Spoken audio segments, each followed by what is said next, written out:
What's up, guys? I'm Alex from 8637A. I'm Tyler. This is our final year, so just thought we actually had a good robot for once, so we just thought we'd share a bit about it. Okay, so I guess starting with our drivetrain, pretty standard 6 motors.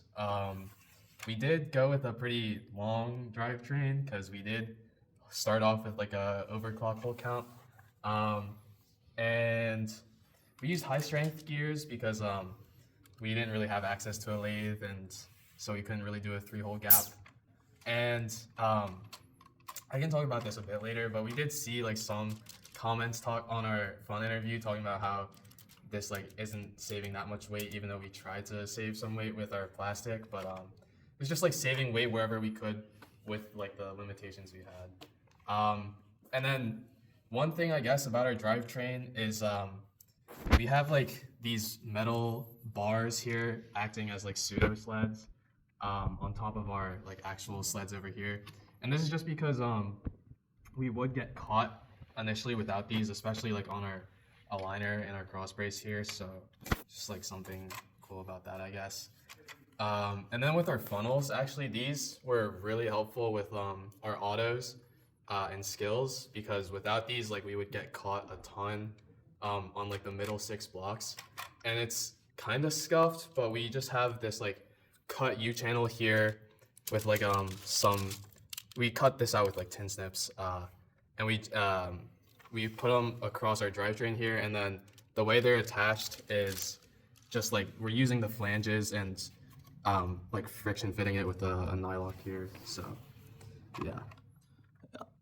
And then continuing on, so we have an aligner in the back here, like most teams. And then so it's pretty normal as in its shape, but something we did is that a lot of teams have their aligner, up here at this level, so it can like fit up, a block underneath. But the way our brain is positioned and stuff like that makes it kind of annoying to have one in there. Like you need to fit it weirdly. So what we did is just we have this C channel going under our drivetrain here, and then we have the plastic sandwiched around that. And then so it's worked for us, I guess, like somewhat okay. Like really, it's not as great as a high aligner, but it can still get the block out of the way from the high goal most of the time. So it was all right. Yeah. Okay, and then moving on with the intake, it's again like a pretty standard S curve. We used flaps instead of like rubber band rollers initially because like that's what Overclock was using, but also just like we had trouble with like rubber bands in the past, so we didn't want those like internally in our robot and like cooking anything. We have like plastic intake here, just because like the geometry it was easiest for us to use like a custom geometry. Motors run at 900 to 1800, and then 1800 at the top. We're using 45A flex wheels just because we're poor and can't afford 30As. So initially we had a lot of trouble in skills like with our autos if we like with storing more than like I don't know like 8 blocks or something. Yeah. There's like some type of setback. We never really figured out like what the actual issue was, or precisely what that issue was. But like we, as you can see, like you have these scuffed I can't even reach them. Like these scuffed walls here to try and prevent that. It didn't really do a great job.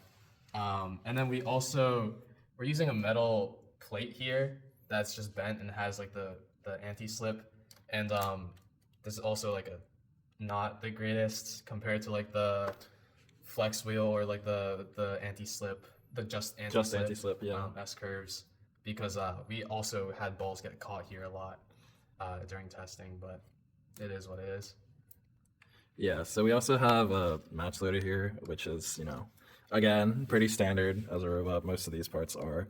So you can see here we have our Voronoi plastic here, which, it saved a little bit of weight, but it was mainly for looks because, I think it does look pretty cool. Yeah. And then so this match loader, it worked. In the beginning, we had a lot of trouble with it, but at the end, we got it working, I'd say pretty like decently, like good enough. And then, but something we notice is that this stuff is really easy to break. Like you can see these L channels here are super bent, and we originally had instead of this high strength here, we had an L channel box brace going across, and like when we were testing and stuff like that, we drove into this and it like straight up shattered.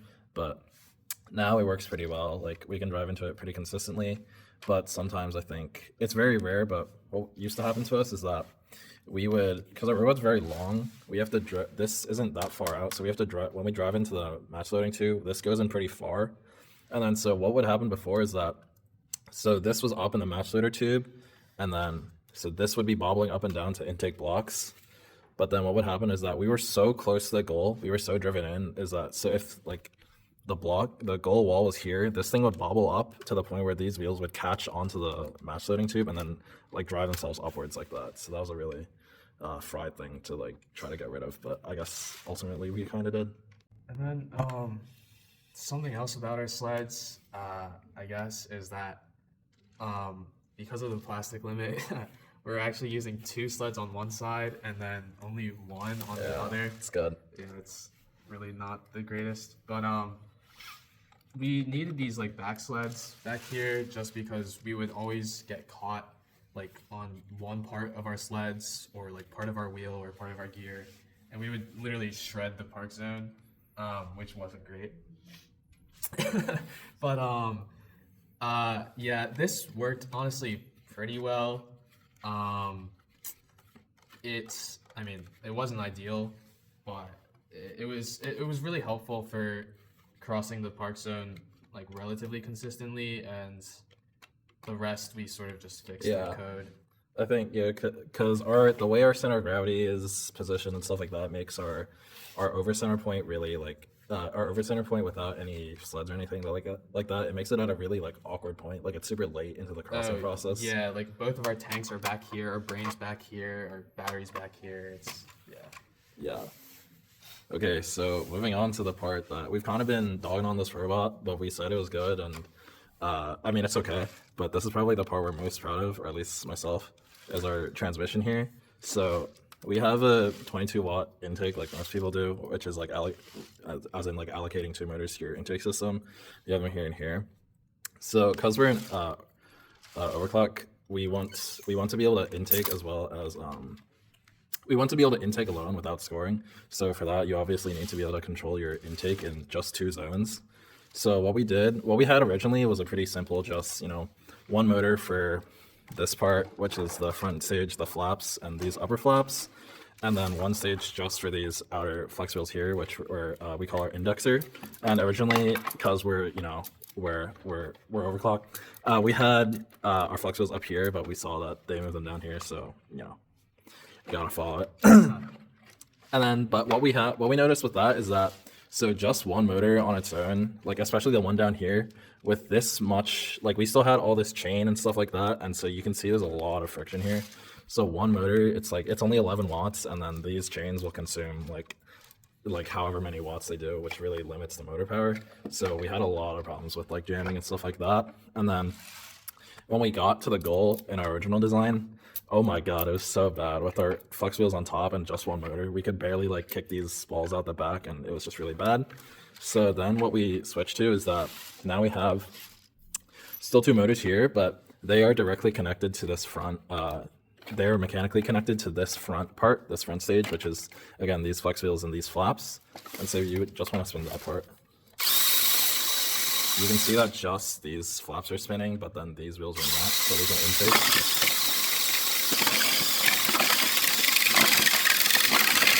We can intake like that pretty freely. We drive around, blah, blah, blah, blah. And then once we want to go to the goal, so we can actually engage our transmission here, which will activate these flex wheels and then fling them out if you want. Yeah, so the way this works is that we have this like transmission section here, which is mounted on this like side pod thing from our frame. And then, so this is like a whole mess of gears and stuff like that. But so you have these, this shaft here, which is on these 2 sprockets just for redundancy. And then that connects to this shaft here, like that.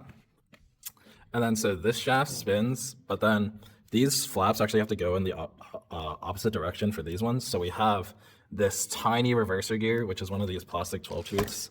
And so that just reverses the direction for just these upper flaps. And it also connects, with our second motor up here.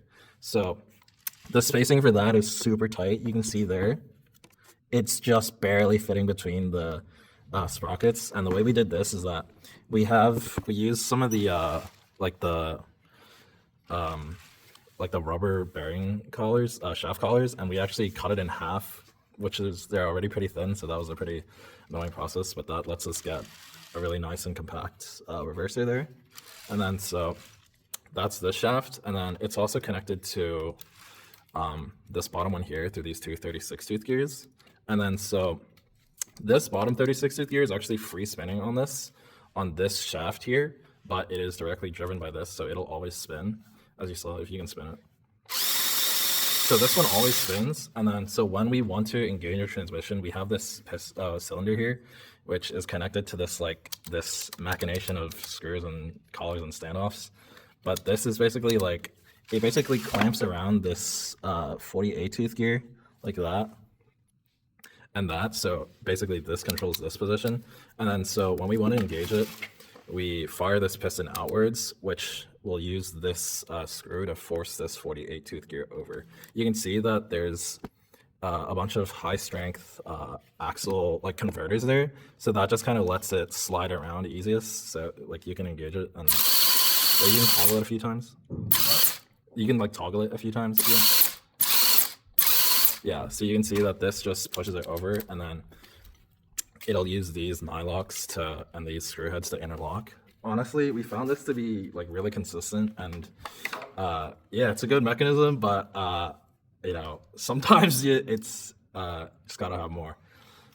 Yeah, so something else, continuing on with this, is that, so the way this bottom gear is free spinning is that it uses a brass insert. You can see these converters here, the silver ones between the low strength and high strength.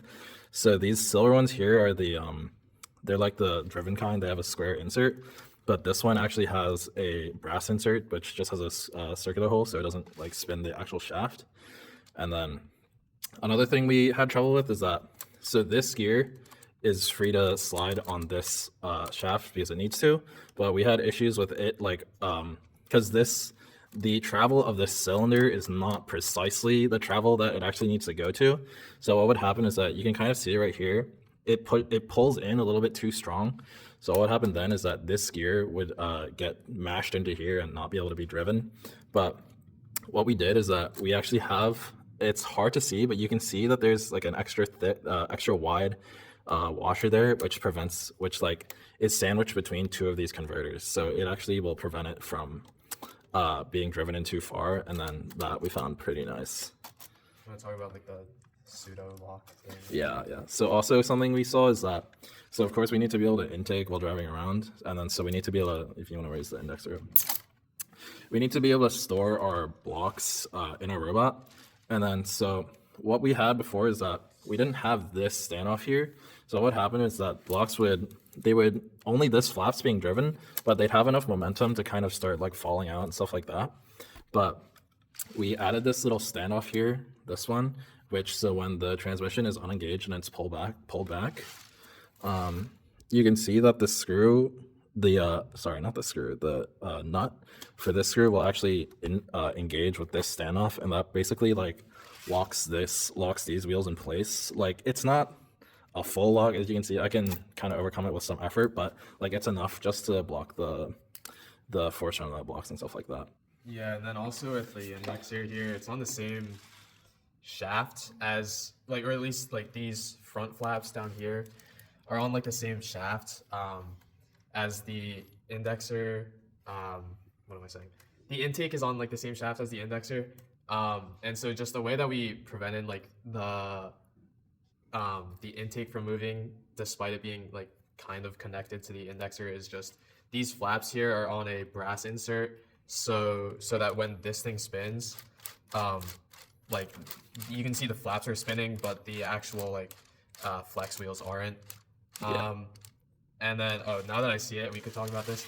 We also added this 30A flex wheel here, just because blocks would get stuck in this section as we talked about earlier, and we saw a tiny bit of improvement. I don't know if it actually Yeah, helped. but I mean, ultimately, like we kind of fixed it in other ways. So, and then we didn't want to touch it because this stuff is super close together in here. Taking this shaft out is a real pain. So we just decided to keep it because, like, if it wasn't helping, it at least wasn't doing any harm. So yeah. And then I guess we can talk about the index now. Yeah. This gear or the sprocket right here is I think it's a tank tread, or like an old Vex tank tread that we found like sitting in our school's makerspace, and then we thinned it down, or like we cut it down using a hacksaw, just so that it has like this lower profile, because otherwise it would like hit this motor and like whatever internals were here. And the reason why we did this is so that we could reach like a 1200 RPM indexer, because like at 900 it was like fairly consistent, but we couldn't like score our first few blocks in like the control zone without it.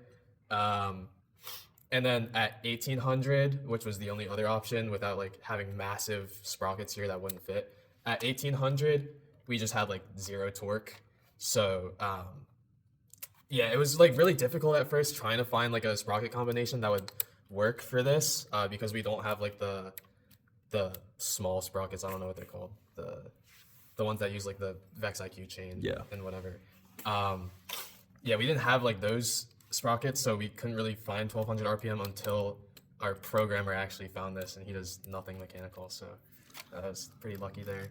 And then with the hood here, we have it like with overclock also had this like some like slides here, with where like this hood is entirely powered just by gravity and not by like a piston, so that like, you know, we can still like defend here we're using the hood, but then it also like comes up.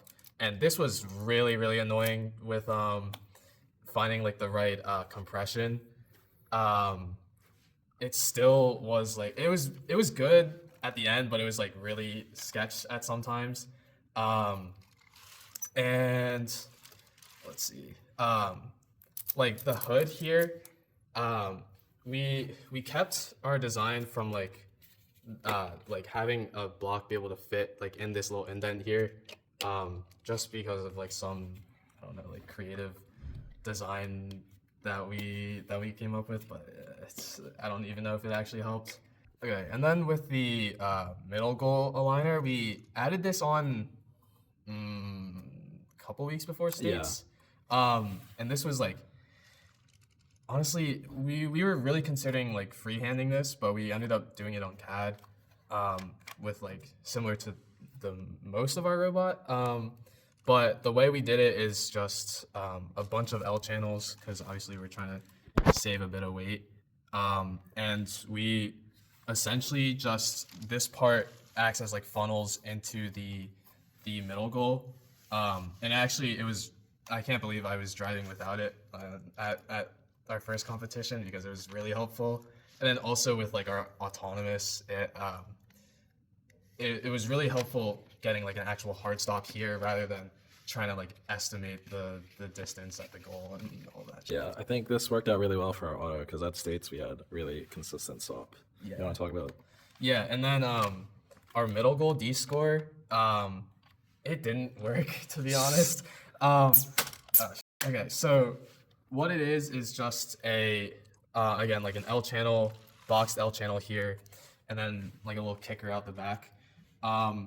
Like one thing, like in theory it's fine, but like what we didn't realize when we were building it is that most middle goal D scores, like, you know, they come down from the top, and so they can like actually go into they can actually go like into the middle goal, whereas like this thing comes at the bottom, and so our range of motion here is like very limited. We can show them. Yeah. So our middle goal aligner here is at a pretty good height for this, just so it hits. You can put it down for a sec. Just so it hits the bottom of the middle goal pretty well, and it funnels us in. But the problem with that is that if you want to put out now, like this part, because the geometries and stuff like that, it only can extend this high. So what we have to do is that we have to put this little thing on standoffs here, and we angle it up. So then now when we go in, we can only like go this far in, and the kicker will be like here. So like we can like, for us to be able to D-score, we need this like entire thing to be filled, and it was just really like it was, I guess, nice to have, but we never really used it in the end. The geometry just sucked. All right, and then finally, probably part that most people talk about on a robot is, of course, our aligner here. So this aligner is pretty, it's 4 by 8 inches, or the maximum plastic size. I forget if 4 by 8 is actually it, but we want it to be as big as possible just because, you know, we wanted it to have nice alignment. We saw teams were running like 2 pieces of plastic here to make like an aligner that like spanned their entire robot, but we just saw for that, like, we needed plastic. We already use plastic like everywhere else, like to the point that we have asymmetrical sleds, so that wasn't really an option for us. And then so the way we designed this is that we have this like frame here, which is like a cross frame. It's like an X, and it's fastened at the top with this part. And then so none of these parts on the side profile, like none of these screw holes and stuff like that, are actually on like a grid. So what we did is that we went into CAD, and then we took a side profile of it. And then so we use Onshape, so we can have like a derived part studio. So we had like a kind of translucent side profile of our robot. And then what we did is that we just put screw holes like floating in space, but because we were looking perfectly from the side, we knew that they would line up with these actual screw holes. So these screw holes here are just kind of floating on this plastic, but they actually correspond to the metal over here. And then so this part is also integrated into our D-score arm. So we have right now we have a high strength D-score that is pretty long, and we can accomplish that by having it, you know, tuck into our aligner here. We saw this tech from 243W, so shout out to them. Yeah, so it folds in here for the start of the match, so we're within the size limit. But once we start the match, we can fold this out, and then so that will open through this one-way lock. And then when we put it back down again, yeah, and then so once we put it down again, it actually bottoms out here. So now it's nice and horizontal for us to D-score on. And then so yeah, this was pretty nice because we had issues D-scoring with our old wing, which was just like a L channel here. It was super flimsy and stuff like that, so this is much better. We still kind of had issues with it being flimsy. Like you can see, you can bend around a little bit, but it's mostly secure, and that's thanks to, so these towers here are just raw L channel, but we really beefed up this one with like all these standoff and shaft collars, and then I boxed this part just to give it that little bit of extra strength here, which was nice. Yeah, and then also with our plastic, I mean, it was like this piece was pretty poorly, what's it called, bent with a heat gun. It still worked out, and I think wing play was probably one of our most lacking skills, and it wasn't really because of, like, the arm would sometimes get caught or like didn't have like the most optimal torque, but I mean, most of it was like a skill issue, I feel like, just because we spent a lot of our time tweaking our autos rather than like, you know, like practicing match play, especially because we don't really have a competent sister team to scrim with. So, and then with our autos, which honestly I'd say for once was like one of our most consistent parts of our robot. We really accomplished that through like these distance sensors here, which we bought this year. So we have one on the front, which we added, what was it, like half a week before States? Yeah, it was really quick. Or maybe even like 2 days before States. And this is just because like we aligned our robot with the park zone, but like as many teams probably know, like they're really, like after a lot of time they wear down and can shift a bunch. So like we saw at some of our comps that like also like with the match loaders not being like obviously like a perfect distance from the park zone, which already can move, you know, we saw that like sometimes our alignment would be like off by a tiny bit, and then because as we mentioned earlier, like our match loader wasn't like optimally engineered, like that we would miss the blocks in here, and then we just wouldn't pick up any balls. Like because of that, we added this distance sensor here, and it was actually worked out really, really well because our SOP hit, what was it, like 5 of the 6 Yeah, lines? I think it was every match. Like there was only one match. Yeah, we missed on our first match that we ran it, and then we hit it every time after. It actually carried our ranking because we were like what, 4 and Yeah, 4? if you look at the EPA states, our match history ain't that great, Yeah. but our position was pretty good. Just Yeah, because we went like hit SOP I so think it many was times. 4 and 4, but we were somehow in 9th because we had SOP like from every single match. And then we also ran a distance sensor on the back here, this one here, and this was for skills at the on the second half we crossed the park zone, and it was helpful for aligning, aligning with like the back wall. So I guess I can mimic it here. How we used our distance sensor here is like after the park zone, we would turn like from this way to here and back up with the wall. Our wall is really shit on this field too. But this distance sensor would just get a reading all the way to that wall over there. And we took the distance of where we had like blocks here, right, that we were trying to pick up, and here would also help us like align with the mid goal. So we took the reading that we got from this distance sensor, and then we used like some trig to match up what our heading should be, like from where we are to what the distance should be, and that would angle our robot like a tiny bit. I think it was this block. I think it was this block. Yeah. But it was one of these blocks, and then it would recorrect the heading so that we picked up like this first block here, using like a tiny angle, and then it would just keep going, and then it would obviously, once it has like this data here, it'll be able to recognize like what this angle should be and go on from its path. The distance sensor was very accurate, but we just had a lot of issues actually getting like the 7 blocks in the center, for a ton of different reasons. It was really like a gamble if it would hit, and we shit the bed with our auto skills.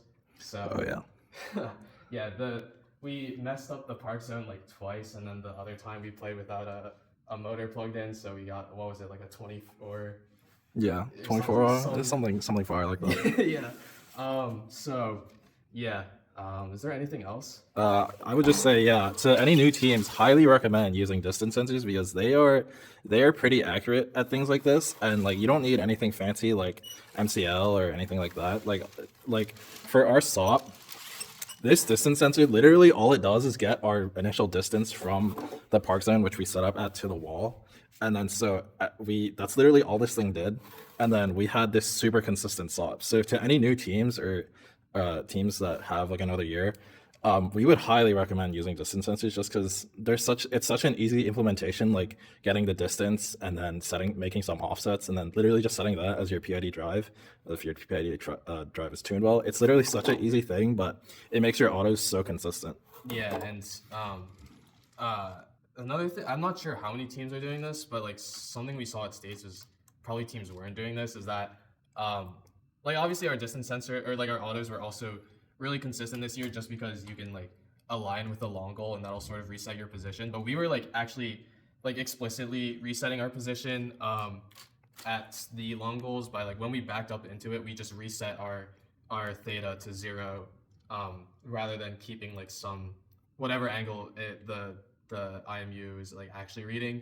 And that way we were able to pretty consistently like not mess up from the long goals, and like we were able to hit our autos more consistently that way.